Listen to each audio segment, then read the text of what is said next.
Hey guys, Houndoomed here, coming at you once again with another episode of Pokémon Black 2. On the last episode, we explored Route 23 and managed to get the HM4 waterfall from N, and also passed through the Badcheck gates. But before we head onto Victory Road, we're going to be finding out where we can use Waterfall in Univers. There are very few places, but anyway. So one of the main places we can go is the Abundant Shrine, which is why we're here in Nandela Town with that epic music. Now, I don't know if Blu-ray can actually use Waterfall. I don't care either way, because I don't really want to give him Waterfall, because it would not be a very good idea right now, because I would probably not end up getting rid of it, and his move slots are a bit too precious. So I'm going to bring Samantha the Dewott, who I think can learn Waterfall, and if she can't, then for God's sake. Let's have a look. All the way to the bottom. Why didn't I go the other way? For God's sake. Don't know what's wrong with me. Right, Waterfall. Here we go. Can she learn it? Yeah, Blu-ray can. I don't care. I don't want to waste the move slot right now. And even though I could delete it and move it around, but frankly, her moveset is set as it is, so I don't really want to have to be doing any moving around. So we're just going to go with it. It's not like Ignite is really needed for this place anyway. It's not like anybody is really needed for this place. The levels will start off... no, actually no. The levels will be very weak in here. I don't know why that is. It seems really strange that... Because maybe you can catch a Pokemon that can use Waterfall? I mean... I don't know, it just seems strange, because like all the Pokemon are going to be like level 30 something. It's like really weird how they've done it. We're going to go a slight shortcut here, and also find ourselves a hidden item, which is wherever it is. A nugget. Interesting. Okay, so we want to be heading back round again. And we want to be... Really? Come on. Go away, Basculin. No one likes you. Right. Moving on. So. Do I want to go around here? I think I do want to go around here. Oh, hello. What are you guarding? Who? Ah! Okay, well. Interesting. Let's see what you have. Oh, a Heracross. Interesting. Don't really want to mess around with this thing. See, this Heracross and this guy is a decently high level, and then everything else in the Abundant Shrine is really low level, like high 30s, I think. It's really strange. I don't know why they've done it like that. Gigalith. We could stay out for that, but Blu-ray is looking for some experience right now, so we may as well give it to him. I reckon he could probably take... Although I don't know whether he'd be able to take a Stone Edge. He might be able to take a Rock Slide. Oh well, let's have a look. Surf away. Now Blu-ray, when do you learn Hydro Pump? Because for the... Ah, there we go. For the Elite Four... Ice Beam. I'm going to have Hydro Pump. There are some places that you can surf in the... Victory Road. In fact, actually, I've just thought there probably is. There are some places in Victory Road that require Waterfall. So I probably will end up teaching Blu-ray Waterfall and just getting rid of Signal Beam. It's not really like Signal Beam is doing me much use right now. Wow, this guy has some really tough Pokemon: Heracross, Conkeldurr, and Gigalith. Interesting. Gah. But yeah, so I will probably end up having to teach Waterfall, which sucks. But thinking about it, I do actually want to teach Hydro Pump, because Blu-ray needs as much power as he can get, and Surf is not going to really cut it after the Elite Four, because, as I've already mentioned, I'm going to be changing up my team when it comes to playing the latter parts of the game. So I will be changing his moveset, may as well. So you know what Landorus is... So, hang on, just a minute. So you know what Landorus is like when it means business, huh? There we go. Yeah, I do. It changes into another form and flies around the sky. Thunderous and Tornadus change forms too. Well, that's the story anyway. That's good then. You know, I've only heard about it in stories too. Bye. This little shrine is dedicated to a Pokemon called Landorus. They say that when Tornadus and Thunderous were whipping up storms that damaged houses and fields all over the Unova region, Landorus made them stop. That's a story from when my grandpa was just a little kid. Interesting. So, I will reveal a little more about Landorus later on. But as for right now, let's check out the Abandoned Shrine. There's not very much to do here. It's not even like you can get the TM for Flamethrower here anymore. Because you can get it in Victory Road. Not Victory Road, Route 23. So, oh, hello. So there's some calcium right there, always useful. Right, so, let's see what we have. There's a hidden item up there.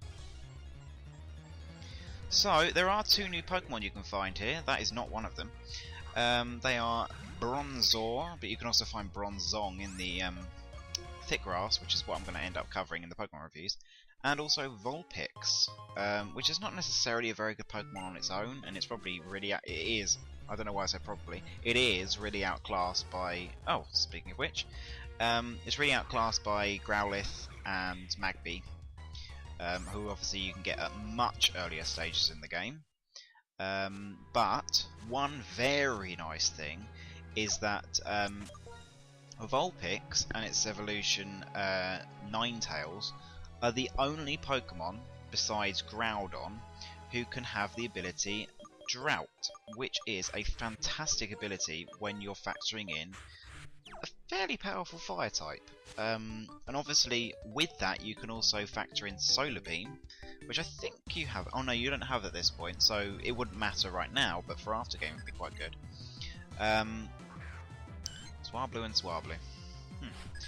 So yeah, you can catch them in the Hidden Grotto. You can get yourself one of those. You can get a Vulpix with Drought in the Hidden Grottos. Let's go for Ice Beam and Rock Slide. So,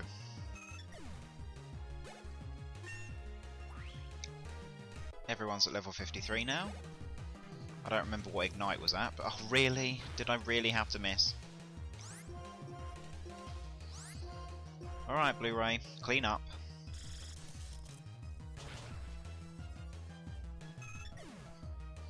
Okay, right. Yes, you did lose. Take that. Okay, so there's not much to do around here. Oh, Dazzle Machine. So yeah, there's 2 Hidden Grottos here actually, which is quite strange. I don't know why they included 2 here. But yeah, you can get 2 different sets of Pokemon in each Hidden Grotto. I don't honestly remember what is in each Hidden Grotto, but frankly I don't think there's anything of any value except for that Vulpix, which is in the East Hidden Grotto. There's 2. There's one in the west side and one on the east side. You want the one on the east side if you want a Vulpix. And obviously just hope that it turns out to be a female one, because then you can pass on its ability to its offspring. Which is a nice thing, because it means you can end up training some Vulpixes and Ninetales for competitive. Which obviously wouldn't matter at this stage, but it'd be quite good if you transfer them over to Gen 6. Yes, I am stronger than Master Chair, and I've beaten him twice. Once in the actual gym fight, and once at the Pokemon World Tournament. Okay, so yeah, the double grass is here, or the thick grass, or whatever. So yeah, here is where you can catch yourself a Bronzong instead of a Bronzor, which is obviously a much better choice. Yeah, obviously they'll get Pokemon reviews at the end of this episode. I'm not going to bother with it now, since I don't see the point of cutting up episodes unless they're going to be long, and frankly with the pathetic amount of waterfalling, which isn't a word, you can do in Unova, it doesn't really matter, so yeah, we'll just run with it. So yeah, you catch yourself a Bronzong. Bronzong's cool, decent Pokemon.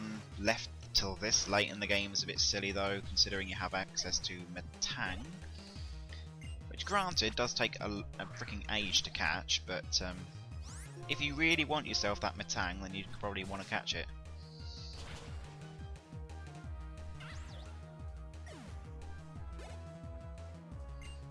And whoa, a Scolipede.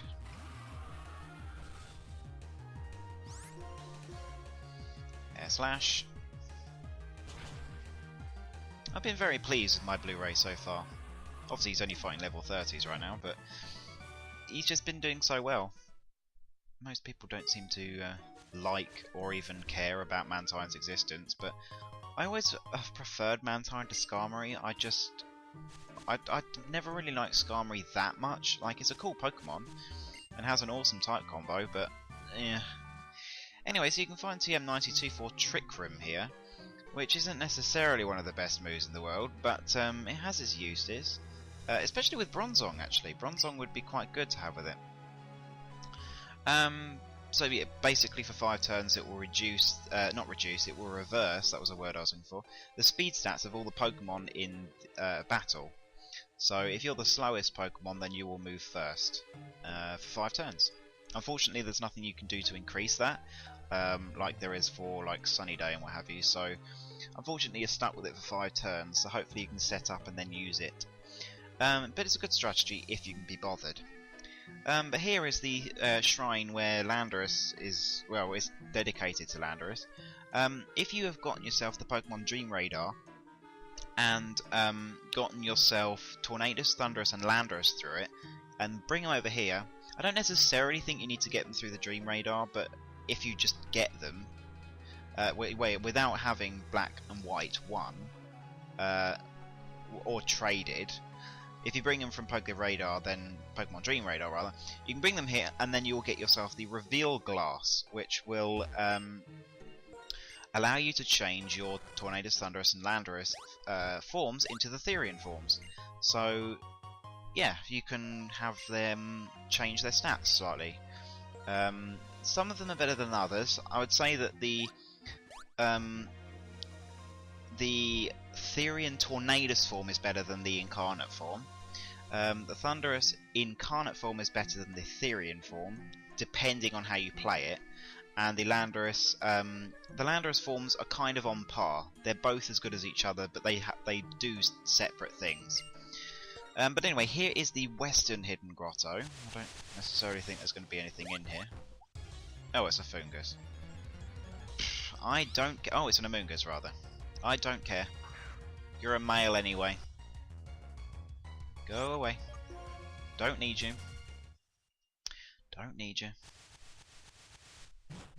Right, so that's that Hidden Grotto. So we have a few more things. Now don't worry about that. Oh, hello. Don't worry about that Pokemon Breeder. He will not battle you. But there is a PP Max right there, which is a very good item. But here, this guy will give you a Funfest mission.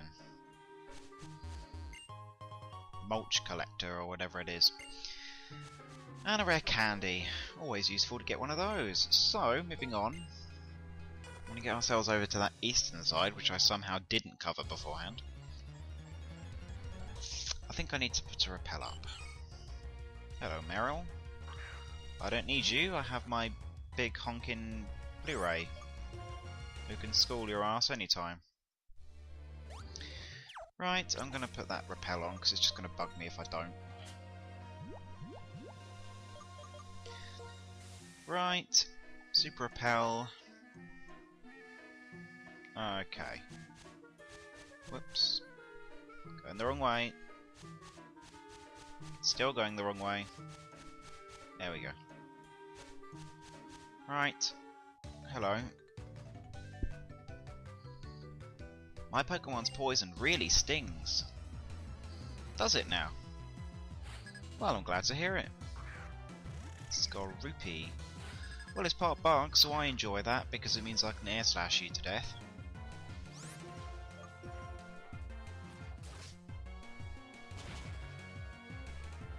Bye bye, Skorupi. And a Seviper. Okay, we can deal with this, no problem. Hieroglyph, you're the one for the job.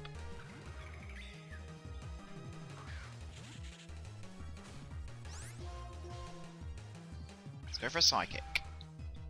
Get this thing out of here.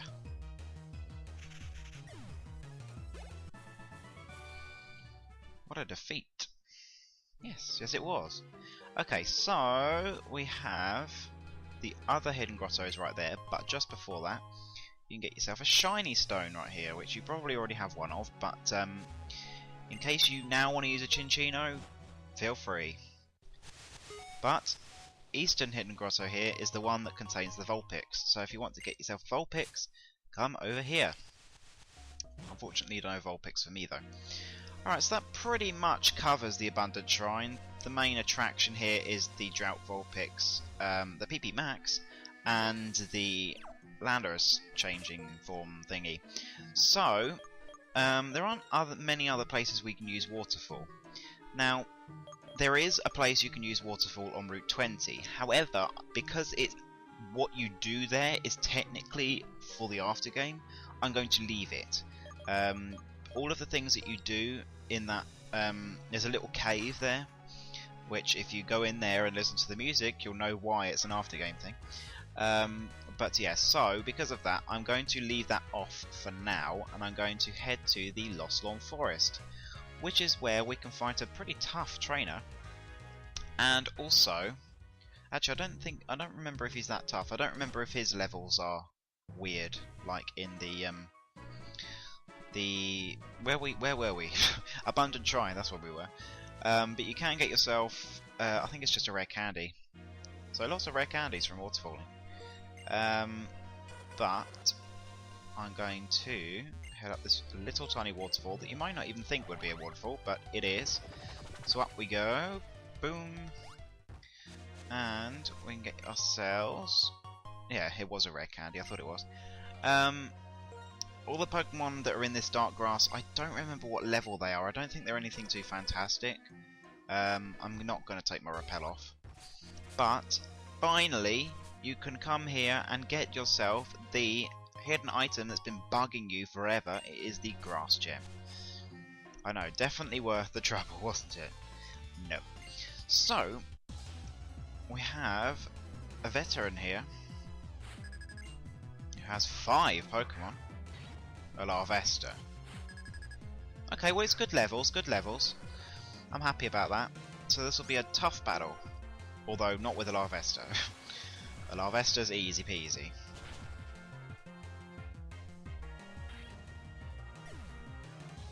Okay, next we have a Heracross.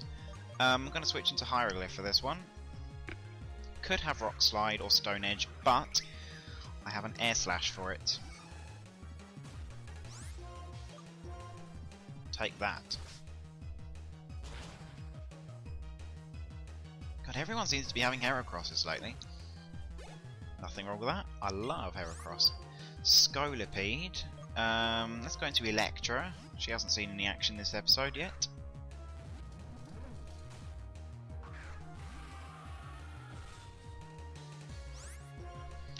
And let's go for... Oh, I haven't taught you Flamethrower yet, have I? For God's sake. Or maybe I did. I think I did, and then I just got cut on there. Oh well, doesn't really matter. Let's go for Discharge. You still haven't seen the action this episode, so we'll do it anyway. Whoa, that was much better than I thought it would be. Okay, this'll hurt. Ouch! Whoa, 1 HP. Well done, Electra. Took that like a boss. A Pinsir. Let's go into Conquer for this one. Oh, and you don't have Stone Edge. I don't know what I'm doing lately, really. Oh well, screw it. It's not like this Pinsir can do anything to me anyway. Let's go for Payback. Oh, Bulk Up, not good. Yeah, maybe it can do something to me after all. That didn't really do anything.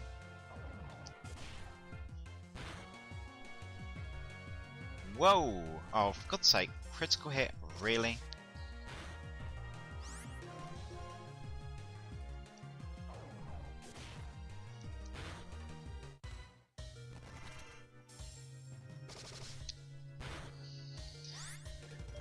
Oh, for God's sake, right, I'm not letting you die to a Pinsir, so let's use a Hyper Potion on you.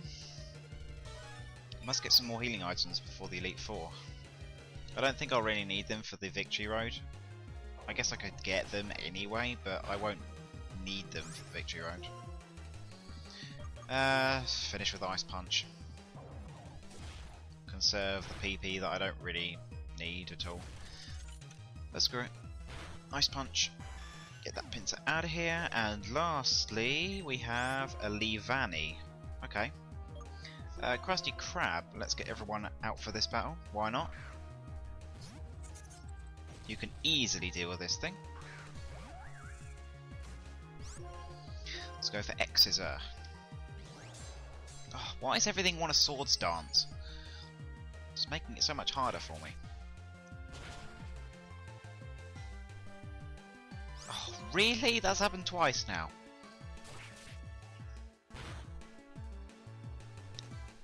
Whoa. Alright, well there we go. Excellent, that was a defeat I can't disagree with. Well, you only use bug types. Now if, I don't think there's anywhere else we can use Waterfall, if my memory serves correctly, which it probably doesn't. No,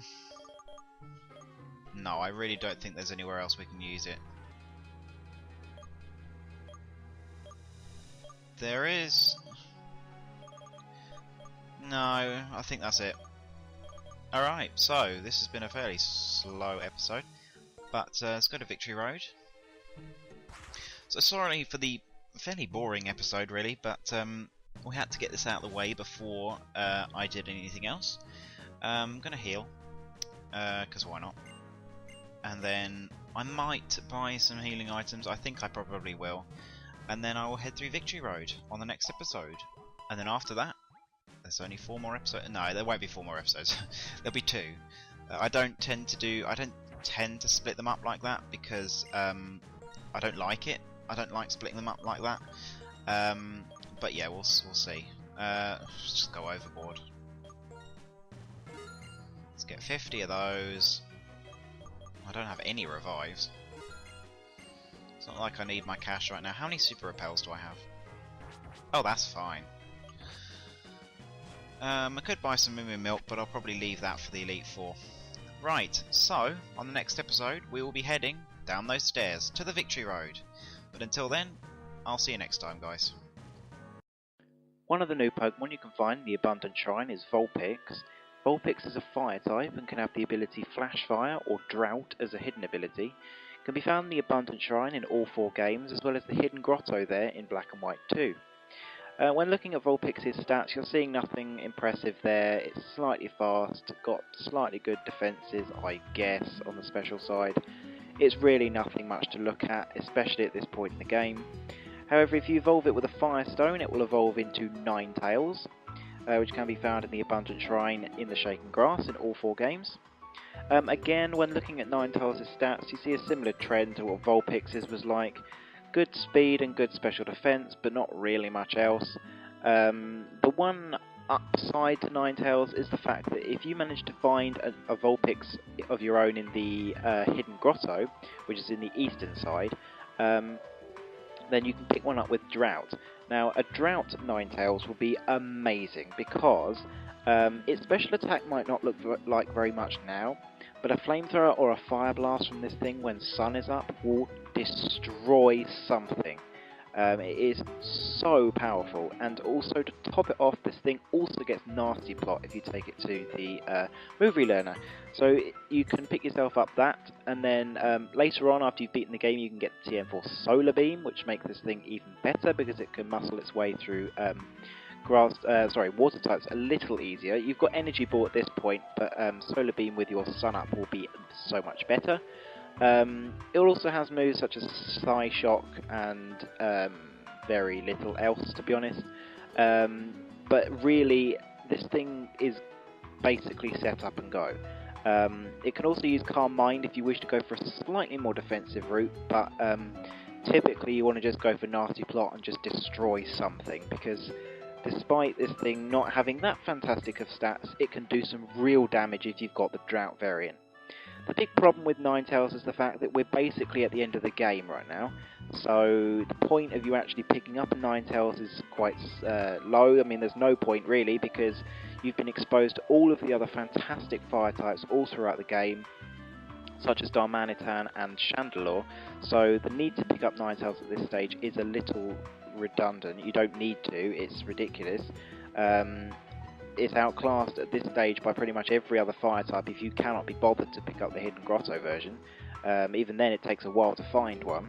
So yeah, I would definitely say skip on Ninetales, but if you feel like you want the extra drought, then go for it. There's no harm in having two fire types, but really, with a water type as well, your team is going to be looking a little pear-shaped and a little lopsided because of how strange it will be when you send out a water type.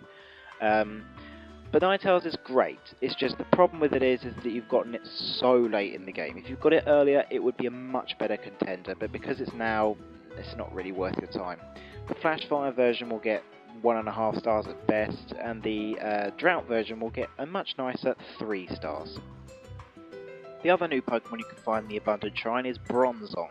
Bronzong is a Steel Psychic type and can have the abilities to either Levitate or Heatproof with Heavy Metal as a hidden ability. It can be found in the Abundant Shrine in all 4 games. It can only be found in the Dark Grass in Black and White 2, however. You can find Bronzor here as well, but considering you'd rather just pick up a Bronzong straight away, I'm just doing Bronzor. When looking at its stats, you can see that it is clearly meant to be a defensive wall, having absolutely mammoth defensive stats. However, it's not that bad at attacking either. Both of its attacking stats are not too shabby, particularly its physical attack, but its special attack isn't that bad either. Its HP stat is very lacking, however, and it won't be able to take too many hits, and its speed is abysmal, but really, that's a good thing on Bronzong. It's actually a very good thing. As many people who's probably played Diamond and Pearl will know, this thing is an absolute tank. This thing can take pretty much any hit you throw at it, unless you've got a very strong fire type move. With this thing, you definitely don't want to pick Heatproof as an ability, because Levitate is just so much better. Having Heatproof will not give you an immunity to fire type moves, whereas Levitate will give you an immunity to ground type moves, which means you'll only have one weakness, which is good, because yeah, you're already immune to poison, and also just poison. But also with the Levitate, you'll be immune to ground as well, which will mean that your defensive properties, if you like, will become so much higher. You'll be able to use this thing for much more things. On top of that, it doesn't learn too shabby of moves. I mean, it learns. I think it learns Zen Headbutt. It probably should. It also learns Gyro Ball, which you can use in combination with very abysmal speed. And also you can give it Earthquake for some very good coverage. It learns some other moves here and there, like Rock Slide, I think, but really, you know, Earthquake is probably best for what you need. Obviously, there's the option of going Trick Room if you feel like it. However, the point of setting up Trick Room is very low. I mean, there are very few opportunities to actually set up Trick Room and it actually work, because Trick Room is a move that you've got to be you've got to have a very strategic mind to be able to use it properly, and it's much easier to just go slow, really, and use Gyro Ball and, yeah, just move second, to be honest. You can put the Quick Claw on it if you so desire, but it's not really needed. If you're playing in Black and White 2, which you probably are if you're watching this, I don't know why I just said that, then you would have the leftovers at this stage as well if you visited the Castelia sewers, so that would be a good item to put on this thing. Overall, Bronzong is a fantastic Pokemon. However, the problem is that at this stage you've also been exposed to the monster that is Metagross. Metagross has the same typing, but does also have that ground weakness. However, it has similar defensive stats except on the special side, and also is much more powerful and is double its speed. So, unless you want a defensive Pokemon, Metagross is much better choice if you want the Steel Psychic type. As a Steel type, it's quite good, but you're much better off with others. Metagross is definitely your better option, or even Ferrothorn if you want a defensive Pokemon. But as for now, Bronzong will get 3 stars.